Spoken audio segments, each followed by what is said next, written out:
Nels here. Welcome to the latest episode of the Boxing Daily podcast. We will get a official name for you in a second. But I'm with Keelin McNamara today. How's it going, Keelin?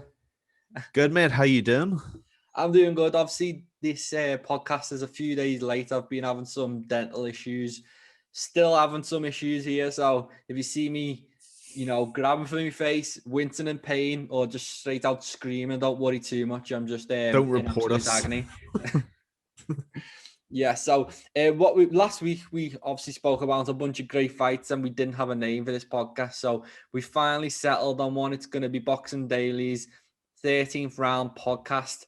We had a bunch of names in from a bunch of people on our social media, some of our friends, everyone, and this is the one we've settled on. I think we're going to stick with it now, barring someone coming from left field with an absolute belter name. So welcome to the 13th round podcast, and we'll jump straight into last week's fights. And first, we'll speak about the fight that unfortunately we didn't get. Teofimo Lopez tested positive for COVID, and that fight was with Kambosos was scrapped. What did you make of that? Oh man, it sucks. There's no real way of sort of disguising it. Just really looking forward to it. We broke it down in depth last week when we didn't have our name, but now we do, so that's brilliant. Yeah, we were really looking forward to this fight. George Kambosos is an unbelievable fighter. Really good test for Teofimo. Obviously, we both saw that he tested positive for COVID-19, and of course now you said the fight's not happening. It sucks. There's nothing we can do about it, but I really hope Teofimo gets better soon, and we do get that fight as soon as we can. Hopefully, perhaps end of July, early August, if possible, would be amazing. But yeah, it's disappointing, but I'm sure we'll see that fight rebooked soon, and I'm looking forward to it. And of course, get well soon, Teofimo. Yeah, I think they have rescheduled it for August, but you never know with COVID. It could be no symptoms. He could be, in hospital. It doesn't really matter that he's an athlete and all these positive things that he's got going in favor for him. It impacts people in different ways, and hopefully he recovers quickly and we can get the fights back on as soon as possible. Yeah, big shame. And we were speaking about Triller as well and their need for a big boxing event, a true boxing event, and it hasn't gone for them either. But I'm sure we'll get it in August. Hopefully, fingers crossed. We'll move on to some actual fights that did happen now. And we had three, superstars, potential superstars, whatever you want to make of them. And first of all, I just want to speak about Inoue and Munguia because they did what I expected from them. They both went in. They both had, pretty dominant, easy fights. What did you make of them? Yeah, both fantastic performances. I was extremely impressed with both of them. Once again, Naoya Inoue living up to his nickname of the Monster, probably one of the most appropriate nicknames in boxing at the moment. I was looking at the statistics, taking away the unbelievable performance against a guy like Michael Das Marinas, a Filipino southpaw, really tricky customer in his own right. 65% of his punches landed. That kind of sniper accuracy is just incredible. And it's just testament to how good Naoya Inoue is. 3 knockdowns, 3 liver shots, just breaking him apart round by round. Third round TKO. There's just no doubt in my mind that Naoya Inoue is the king of 118 pounds. He looks better and better and better with every performance. And this is him stepping up in caliber as well. So we obviously know that Nonito Denari, that rematch could be his next fight. Denari said he wants the unification. I think that would be a fight of the year candidate if that happens. So that's the fight I really want to happen. But yeah, Naoya Inoue just keeps getting so much better and he looks unbeatable at the moment, really. And then, of course, moving on to the second guy that you just mentioned, Jaime Munguia, just really, really impressive.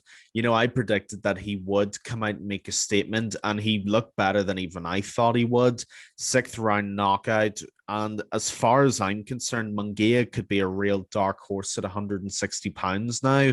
I just think, he went in, he pushed the pace really well, some good body shots early on. And then, he went in, he got the knockout, and he made a statement. And in these divisions, especially a packed division like 160 pounds, you need to be going in and making statements at middleweight. And Jaime Munguia has done that. I think he could be a serious title contender very, very soon. But both guys guys just so impressive. I could not have been more impressed with them. They went in, like you said, they did what they needed to do, and they've really put their rubber stamp in their divisions for sure. Yeah, and just going back to a new way, he just is a savage, isn't he? He's a monster. Everyone he goes in, and to have that type of punching power at that weight, 118 pounds, to be that, vicious and be taking all these guys out. And they're not bad guys. It's not bums he's fighting. He's fighting, potential world champions, and he's taking them out. I think that Donia fight is the fight to make. He was able to stand up to him. He was able to, go the distance, and I think we need that, to get the full, these body shots. They're taking everyone out, and Donia stood up to them. So hats off to him. And Munguia, he's so young. He's such a little savage, and if anyone was going to have a hiccup this weekend, I thought it might be him, because he is young and his form is inconsistent, but he looked fantastic, and he just seems to be going from strength to strength. And I think we, in the not too distant future, we'll see him, as a real player in that division. There's so many fights to make for him, and he's got obviously that Mexican backing of the audience and the fandom. So it's just huge, and it is really, the sky is the limit for him. He's got all the potential in the world. It's just about delivering, and hopefully in 2022 we see him in some big fights. Oh, most definitely. And it's very interesting that you mentioned that, because you're absolutely right. Whenever we did our first episode last week, you did say of the big three that fought this weekend, Munguia could be the one to really slip up. And he came through that test so impressively. So we're in the middle of 2021 now. I could potentially see a title shot for Munguia at the very end of this year, certainly at the beginning of next year. I just think he looked so impressive, and he really came through a potential banana peel fight, and he looked world class, like you just said. So the sky's definitely the limit for Inoue and Munguia. I would expect them both to be in big fights again by the end of this year. Yeah, and I think that Golovkin fight's the one Munguia should be targeting, because, Golovkin, despite how, impressive he's been throughout his career, he's getting up there in age now. They're both on the zone. I think Munguia's with Golden Boy. Triple G has a link up with Matchroom or some type of agreement with them. So I feel like that fight could happen pretty easily. It's just, do they think Munguia is ready? Because Golovkin's willing to take that fight. It's a big fight, and I'm sure you get paid well for it. So we'll keep an eye out on both of them. But yeah, both look brilliant. And then onto someone who is brilliant, but didn't necessarily look at it against Montiel. It was a much tougher fight than I expected him to have, and Montiel called a few issues, and Montiel's someone who Munguia had already beat. So what did you make of Charlo's performance? Yeah, this was the fight that I really had penciled in. I predicted that Charlo would actually make it look pretty easily. I think I predicted a seventh round finish for Charlo, and that did not happen. In fact, it didn't even look like happening. As you've just said, there's not much more I can say. You've summed it up really well. Juan Montiel gave a far better account of himself than I predicted he would. He showed he really brought out the fact in Charlo.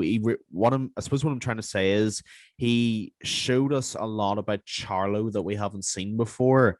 What we saw with Charlo, and I will definitely give Jamal his credit, what he showed was that Charlo can get emotional if you can drag him into the trenches and you can get him to exchange.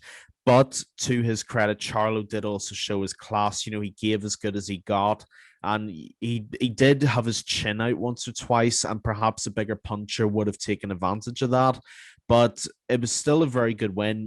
Really, really tough fighter in Juan Montiel, even though Munguia has, of course, already beaten Montiel. It was a decent fight, and it was a good win. Obviously, Charlo would have really wanted a finish, but a unanimous decision is still pretty good for him. It's still decent. It isn't amazing necessarily, but it's still good. But Montiel, that step up in class showed us a lot about Charlo that we've been debating about and that we haven't seen before. So to actually see that drawn out of Charlo was very interesting for me personally. And yeah, it's on to the next one for Charlo, but the signs are there for his potential opponents, I feel. The problem with Charlo is he's at the top and he's kind of been waiting at the top for a while. So at the moment, everyone he fights, it's the biggest night of their lives, as we've seen with Montiel. He comforted, he was game, he was putting it all on the line. For Charlo, it's just another day at the office fighting fights that he doesn't necessarily want to be in. So I think the time is now to get him in big fights. I honestly don't think it would hurt him to sit out rather than fight these lower level oppositions. I honestly think they need to get him a big fight, or it just, the career passes you by. And this is the thing about boxing: once you get to the top, making these big fights, it takes so long, and it's such a drawn out process that you can become disillusioned with the whole sport in itself. So hopefully the right people around Charlo, hopefully they can get him a belt, get him some type of unification, some type of big fight, because that's what I want to see him in. I genuinely think he's one of the best at the weight, and I want to see him in with the best. And post fight, he immediately set his eyes on Golovkin, but with the conflict in terms of the TV companies and the promotions, is that likely to happen? I honestly don't know who's next for Charlo, and it's it's a bit worrying for him, because you will come down to these levels, and eventually one of these lower level guys might clip you or might just get you on a bad night and you end up losing to someone you shouldn't lose. So yeah, hopefully Charlo can work it out. He's a superstar, and I want to see him in the biggest fights. Yeah, I think there's a very clear resolution to this for everybody. And as well as that, obviously, I'm very happy in a way, but 160 starting to become a little bit stockpiled, and that we're getting a very solid top 10 now, and they need to start getting filtered into title fights. For me, the clear path to resolving all of this is I would make the Jaime Munguia Golovkin fight for the IBF belt. I think that makes total sense. And I think those two guys will put on a hell of a fight. And then I want to see a unification with Jermall Charlo and Demetrius Andrade. I'd like to see that WBO, WBC unification at middleweight. I think both guys are really good. I think it's a winnable fight for Charlo, definitely. And like you said, he's now at the top of middleweight. And when you're at the top, you've got to stay at the top by fighting the guys with the belts at the top. And I think the WBO, WBC unified fight would be amazing. A lot of people would tune in to watch that. There's a lot of interest, especially in Demetrius Andrade after he called out Canelo. So he's managed to get some heat on himself. To bring that into a fight with Jermall Charlo, I think that publicity-wise, I think it would be perfect. So for me, that's how you begin the clearing up of 160. I think Munguia Golovkin for the IBF belt, and then I would do Demetrius Andrade, Jermall Charlo for a WBO, WBC unified fight. I think that's the way to go, because Andrade, he's another guy who's kind of been waiting for that big fight for a while. And I think what Eddie Hearn has shown over the course of his career is that he's quite willing to allow his fighters to go to other networks for the right opportunity when they're not the biggest name. So Andrade just needs that big fight as well. He's stuck in that situation where he's fighting these guys and they're giving him tougher fights than he potentially should do. And it looks bad. It looks bad for them. So I think that's the right fight, and I think what you say makes absolute sense. But what we're saying makes sense, but boxing doesn't make sense, and the way they do business doesn't make sense all the time. So hopefully we get them. I won't hold my breath though, and we'll move on just to another absolute sensational performance and knockout from Gabe Rosado. Did you see that one? I I actually didn't catch the fight. I was meaning to, but I heard the result, and I am really delighted for Gabriel Rosado. This is a guy who has really been grinding at 160. He's taken some W's, he's taken some L's, but he's always fought the best caliber opponent that he can get his gloves on. And I think that deserves a hell of a lot of respect, first and foremost, for Rosado. He never shies away from a challenge. Like I said, he always fights the best opponent that he can try and find. And like I said, I was meaning to try and watch it, but I think I got held up with something else. But I'm not necessarily biased, but I am happy that Rosado won because he works hard and he deserves his chance. I really think he does. And I actually think, from what I've read in our various combat sports media, I've heard rumors about Munguia and Rosado. Have you seen that? I think that'd be a brilliant fight, and I'm sure Rosado will be up for it. It was such a clean knockout, potentially knockout of the year against a highly fancied Uzbeki prospect. So, as you said, it's hard not to be happy for him because you don't want to be biased, but he deserves it because he's always in there with the best and he's always pushing them to the limit. And he's been unlucky in terms of scorecards over the years as well. You know, he's never the A side and he never gets the rub of the green. And he's been due one of this. So I think to throw a 7-0 prospect in with Rosado is madness, to be fair. I think whoever did that matchmaking, you know, shame on you. You just threw him to the wolves. And on his day, Rosado is capable of being a world champion. His day just hasn't come yet. And if he gets a chance, you know, against Munguia or whoever, I think he might be able to take it. He just needs another opportunity. He needs to keep getting these opportunities because he is brilliant. His record, you know, I think it's like 13 losses or something like that. But it's against the creme of the creme. He's a top fighter, and yeah, as I said, it was brilliant to see him win. I haven't heard the Munguia rumors, but I'm all for it. Yeah, totally. And I'm actually glad you mentioned Rosado's record because it's something I was meaning to talk about.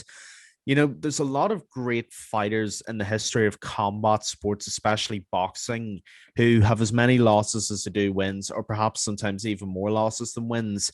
And I really don't think it's fair that we deny them opportunities just on their record. I think it's wrong, and I don't like it.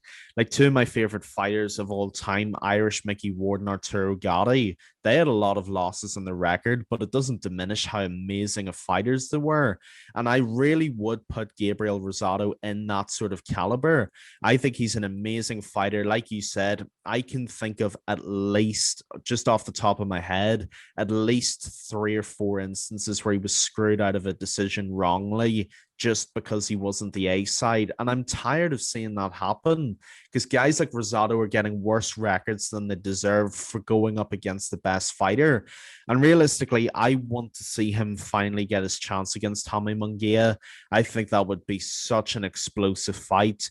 You know, Rosado, we saw the knockout at the weekend. He punches like a 168 fighter, even a lesser powerful 175 fighter, I would say. So to bring that punching power into a fight with someone who boxes as well as Jaime Munguia, I think you're looking at a fight of the year contender and that alone. Absolutely. Everything Rosado does is kind of that type of style, and Munguia is not going to take a back step either. So that's the fight to make, and I hope that's where we can get, you know, Rosado. If there was more fighters like Rosado in boxing, or more promoters allowing their fighters to be like Rosado, we'd have a better sport, and boxing Oh, would be totally. in a much better place if boxers were allowed to go out and take a loss without, you know, the world curriculum, you know, what one loss does not define you. You know, 2 losses, 3 losses. It really doesn't matter. It matters, you know, your next performance. So, yeah, delighted to see him, you know, get that. And it was such a clean knockout. We had to speak about it. And one more fight from last week, and you know, it seems like a weekly thing now. We have a crossover fight. Anderson Silva, UFC legend, potentially, arguably the GOAT in MMA. He took on former WBC titleist Chavez Jr. and he actually won. And it was a split decision, but he didn't. It weren't a split decision. It shouldn't have been. Anderson Silva, you know, he dominated the fight. What did you make of it?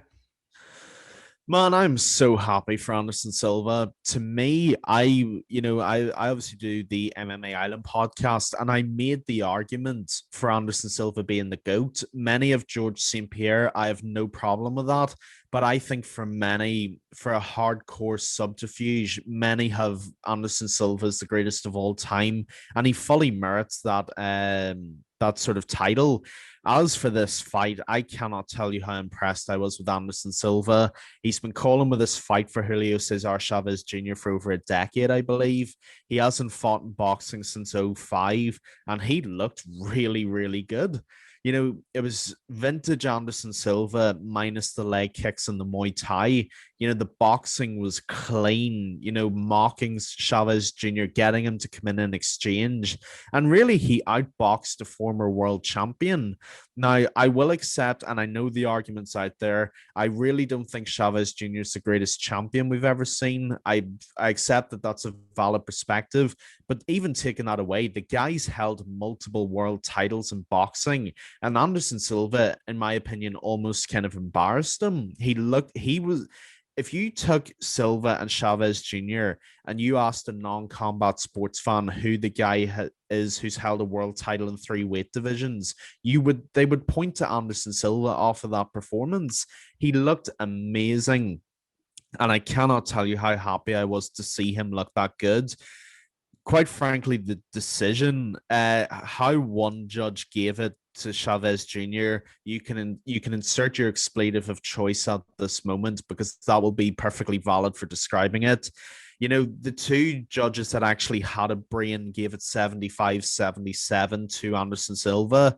I had it 78-74, but I think 75-77 was pretty fair on the balance of things. But be under no illusion, it was a dominant, unanimous decision. Anybody saying it was a split decision is either corrupt or does not know the sport. Quite frankly, you could actually be both based on what we know about boxing.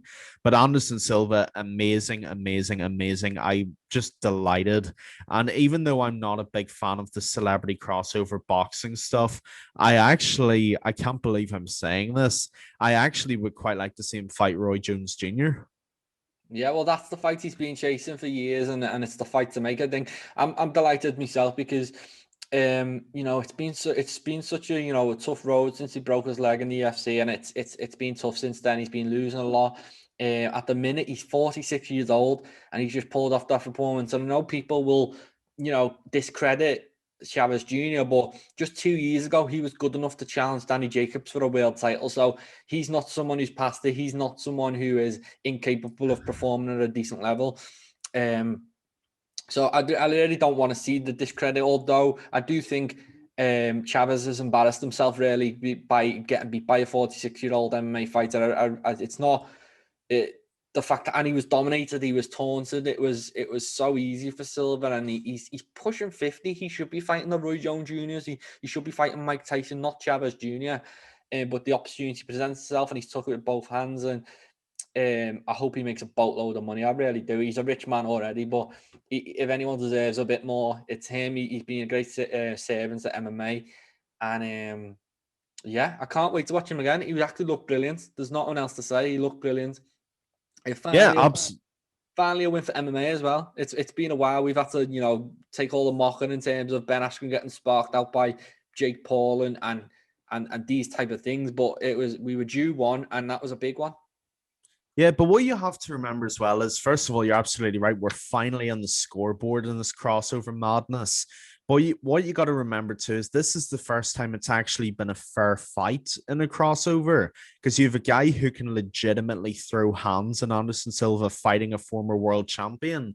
You know, I have a lot of respect for Ben Askren, don't think otherwise. But to put a former wrestler who couldn't outbox Demian Maia in against Jake Paul was never going to be a fair fight. So don't come at me with that nonsense.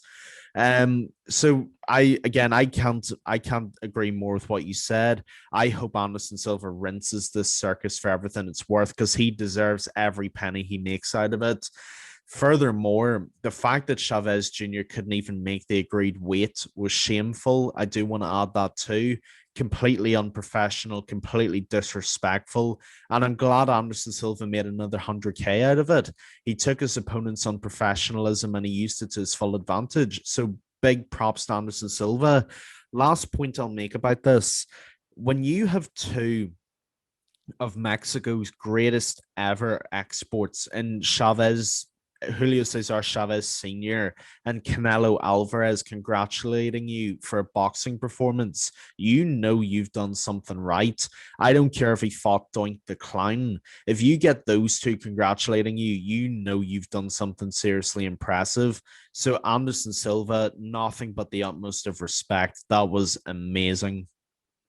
Yeah, and don't take it as the fact that just because Anderson Silva's a striker, they thought this was a pushover, and that's why they're congratulating him because they don't understand how good Anderson Silva is, and even at 46, he's able to pull something like that off. So I think it's just shock for him, them guys, and Chavez Senior was right, and he's come out and he said if his son's not going to prepare properly, he shouldn't fight, and he just this has been the story of his career. He continually embarrasses himself, and this is probably the icing on the cake, really, in terms of that, because Yeah. this is on his record. This is Anderson Silva, 46-year-old. He's pretty much done in MMA. He's looked poor lately. He's looked shot shy. He's looked all these things, and he managed to pull that off. So yeah, brilliant for Anderson Silva. Really bad night for Chavez Jr., who I don't really know where he goes from here. But we'll move on because we've got a couple of really good fights this weekend. First off, we'll speak about Lomachenko against Nakatani. What do you make of this? Yeah, another really good fight. I'm very excited to see Lomachenko back. His opponent's a really tough fighter. He's a contender at 135. And, this is just typical Lomachenko. He never hides from the best. He never runs from the best. He always takes the best fight that he can. And I think this is going to be a very good fight. I think it's perfect in that it tests Lomachenko enough, but it's also of that caliber that it is one that he can certainly win on his return. So I'm expecting Lomachenko to get back to his best. I'm expecting the footwork. I'm expecting the classic hit and not get hit. And I can see a late stoppage or even a dominant unanimous decision for Vasyl Lomachenko. Yeah, it's a perfect comeback fight for me. I think besides obviously getting the rematch, which I'm sure he campaigned for, but he didn't get. It's a great opponent. It's a tough opponent, and it's someone who's also been in with Teofimo Lopez. So Lopez got that. He got a pretty lopsided decision win. He looked good. If Lomachenko could go out there, stop Nakatani, get a highlight reel finish, and make a statement, I think that would really, get his reputation back up there. And it's never fell for me because I think only the weight beats him in the end.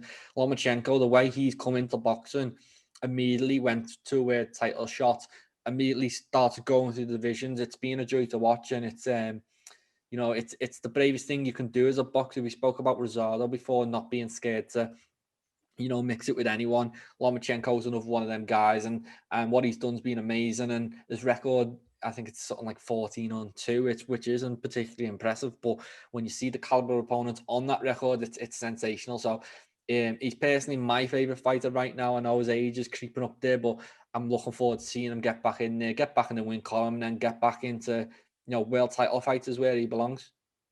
Yeah, absolutely. And again, if you were to simply take Lomachenko's record at face value, you would think, oh, it's good, but it's a decent amateur record of someone padding the record. But if you actually decide to look a little deeper into Lomachenko's record, he's literally fought the creme de la creme of who he could fight. Like you said, he came into pro boxing a little bit later than other fighters, but he's only fought the best that he could ever fight. He was the undisputed king for so long, and that tells me more about his quality than anything else. If anything, it's more impressive than a young fighter padding their records. The fact that a seasoned veteran could come in, beat the best, get all the belts, and act the way he has, I think that's just I think it's such a cap doffing to Vasyl Lomachenko. And yeah, he's still one of my favorite fighters. His stock has never dropped for me. With respect, the only people whose stock he would have dropped with are the casuals who jumped on the Lomachenko hype train and somehow think that one loss to Teofimo Lopez derailed him. Far as I'm concerned, Lomachenko's still among the pound for pound best, and I cannot wait to see him back. Yeah, and I think what he's done is admirable in terms of going through the weights, but there is a limit. He's trying to go through all these weights, and he's come unstuck against the young, hungry fighter in Lopez. But it was a close fight, so it seems like he's intent to stick around at lightweight, and this is his plan.